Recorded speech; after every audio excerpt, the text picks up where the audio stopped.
What's up everyone, Pat Chadwick here. Welcome back to another video, or if you're new to the channel, I welcome you to Gymless Fitness, a place where we show you how to get fit and strong outside the gym. Alright, so in this video, I'll be covering the topic of how to start calisthenics.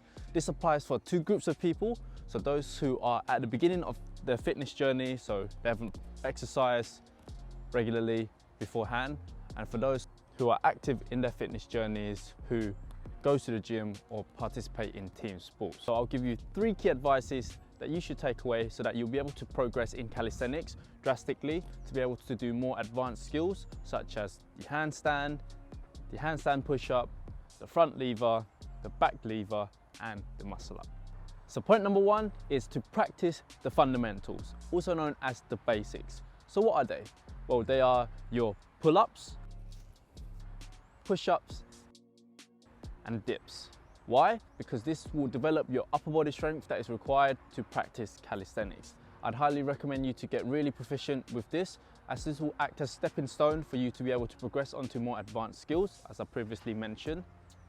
Just kidding, we're missing one more element, which is legs. It's a common thing to say that calisthenics athletes don't train legs. While there is a positive argument to that, which is having more muscular legs will weigh you down for more advanced skills such as the front lever and the plunge. This is true to some certain extent, but you do not want to be top heavy. What I mean by that is your upper body is big and then your legs are small. So the fundamentals actually has four components, which is your pull-ups, push-ups, dips, and legs, which includes your squats, your lunges, etc, etc. Now, why should beginners practice the fundamentals? That is a very good question. And the main point is that it will give you the experience in practicing bodyweight exercises. So your pull-ups, your push-ups, your dips, your squats. This will prime up your body, so your strength, your endurance, your flexibility, your coordination, for you to be able to gradually progress onto doing more advanced skills later on. Also, once your body is developed through basic training, there will be less probability of you getting injured. So two things in this for beginners. One is that will give you experience in using bodyweight training, and two, it will reduce the chances of injury. Now let's talk about another group. So those who are already working out, so they go to the gym and they want to tap into calisthenics, or those who participate in other sports such as soccer, rugby, tennis, and they want to start calisthenics. Why? Because form can always improve. Not just the form, but the execution, the range of motion, it can always be improved. Now, what I normally see when people from the gym transfer to calisthenics is range of motion. Typically, when you see guys doing pull-ups or girls doing pull-ups at the gym, they're doing half reps. So you're pulling up so that your chin doesn't really clear the bar, or when you're lowering down, your arms are not fully locked out. While half repping is good to some extent, when you're actually practicing calisthenics, you want to be utilizing full range of motion. That means pulling up so that your chin clears the bar, for example, and lowering down, locking your arms out fully before repeating the next rep. And this point could actually bridge the gap between enabling you to progress from where you are now to the next step because of range of motion. One point to take away for those who are already familiar with fitness is that your form can always improve with calisthenics. That is why you should practice the basics. So now that you know the benefits of actually practicing the fundamentals for both beginners and experienced fitness enthusiasts, now that you know the benefits of practicing the fundamentals, what are the goals that you should strive for these fundamentals? Okay, so you should aim to be able to do 10 strict form of pull-ups, 15 reps of strict form dips, 20 reps of strict form push-ups, and 20 reps strict form of squats. And this will lead to point number two, which is performing everything with strict form, with full range of motion. As I previously mentioned, a lot of people who are transitioning from the gym environment or who have no prior experience in working out, they're probably unsure of how each rep should be executed. So as I mentioned, full range of motion, come all the way up and come all the way down. This will be for pull-ups, for push-ups, for dips, and for squats. All right, so I'll now show you the three stages of the calisthenics fundamental exercises.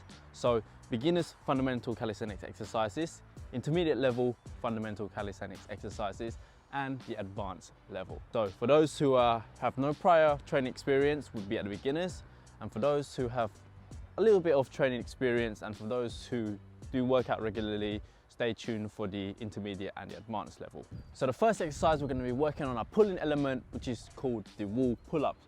So if you're at home, you can stay in front of a door frame and grip on both sides, but because I'm outside, I'm going to use this pole, okay? And the benefit of doing this is that it will work on your pulling element, so it will target your biceps and your back muscles. So to do this, simply stand in front of the bar or the door frame, have a firm grip in front of you, lean back slightly, and we're going to contract our biceps and pull our body towards the wall. So your goal is to be able to do 4 sets of 30 reps. Up next, we've got wall push-up, which will be working on the pushing element, and this exercise will target your chest, your triceps, and your core. So again, stay in front of the door frame, but this time your body's going to be leaning slightly forward a little bit at it. We're going to bend our arms to move our chest towards the bar, and then extend our arms out fully to push your body away from the bar. Keep your core tight, your body rigid. Let's do 5 reps together. 1, 2, 3, 4, and 5. Up next, we'll be training legs, so this will predominantly target your quadriceps, your hamstrings, and your glutes. So you want to stand tall in front of a stable surface in front of you, grip it tightly, feet about hip width apart. Then we're going to lower down, as if we're lowering down into a squat. Lower down as low as possible, and then push back up, using your arms to support you. Aim to be able to do 4 sets of 20 reps. All right, let's do 4 reps together. 1, 2, 3, and 4. For core, we'll do ins and outs. So we're going to sit on top of an elevated surface, so this could be your couch or your chair. Grab onto the edge of the elevated platform, extend your legs out, and you're going to draw your knees in as close as you can towards your chest, and then extend out. Keep your core tight, and your torso kind of leaning a little bit backwards at a slope. Moving on for the intermediate level fundamental exercises, so we're going to progress a little bit now. We'll be doing Australian pull-ups to work on our pulling strength, okay? So position yourself under a low bar, your body is in a straight line.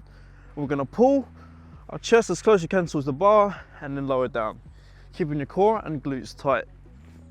Let's do 5 reps. Let's do 5 reps together. 1, 2, full range of motion.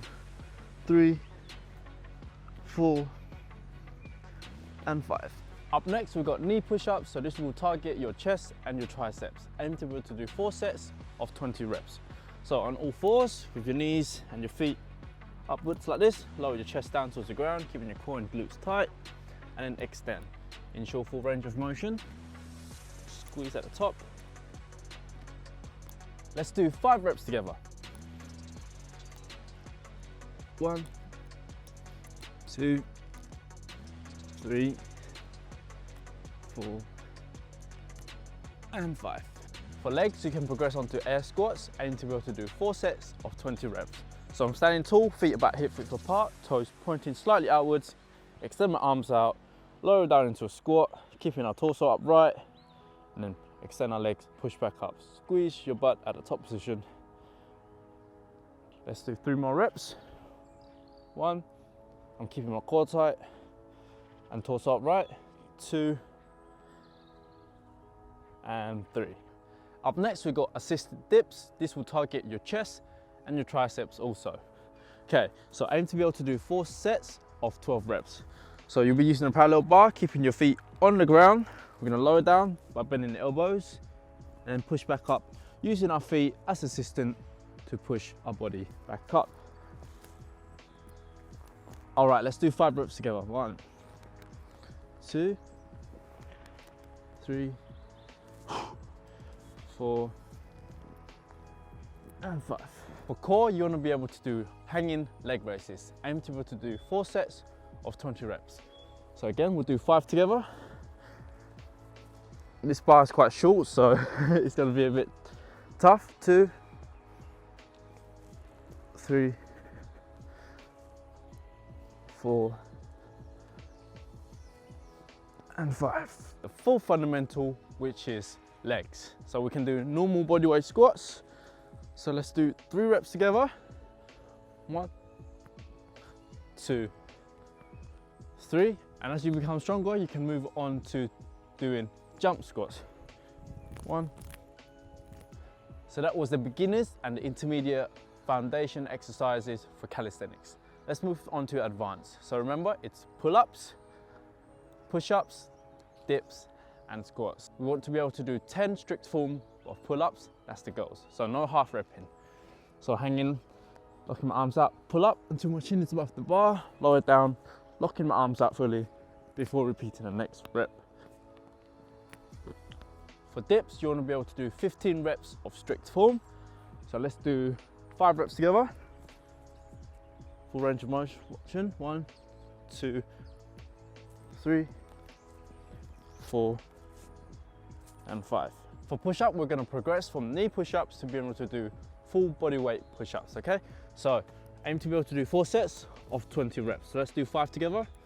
1, 2, 3, 4, 5. So now that you know the 2 important points of this video, which are to practice fundamentals regardless of what level you are at, and to practice them with full range of motion, which is point 2, we'll move on to the 3rd and final point, number 3, which is to plan your workouts. Why? This is because it will get you to be organized and it will get you to be prepared for the session ahead. For example, Monday would be upper body, so that would be pull and push. Tuesday would be lower body and core. Wednesday would be upper body, so pull and push. Thursday would be lower body and core. Friday could be a rest day. And Saturday you could do pull and push again. And then Sunday could be another rest day. And on your rest day, you would do recovery. So you work on your flexibility, mobility. Trust me on this one, guys. Setting a workout program for yourself. So writing it down either on a computer or on a notepad. This will get you super organized. It will get you super laser tight and focused. You know what you're going to be doing for the next session, and this could potentially be the important factor that will bridge the gap between the plateau that you're currently stuck at and the next step of where you want to be. So that is it, my Gymless heroes. I've covered how to start calisthenics for both beginners, for those who are familiarized with working out. So the first fundamental is to practice the fundamentals. The second point is to practice full range of motion, so form execution. And the third point is to plan your workouts. Now, if you're interested in personally getting coached by me, where I will show you the do's and don'ts of calisthenics, I'll give you all the guidance, be sure to hit me up and book a consultation on the Gymless website, gymless.org, and I'll see you there. And before I go, if you do find this video useful, please don't forget to hit the like and the subscribe button, as this will push this video out there so that more people can learn how to start calisthenics. Thank you so much, and I'll see you in the next video. Thank you for watching, guys. Check us out at gymless.org for more tutorials, and please like and subscribe.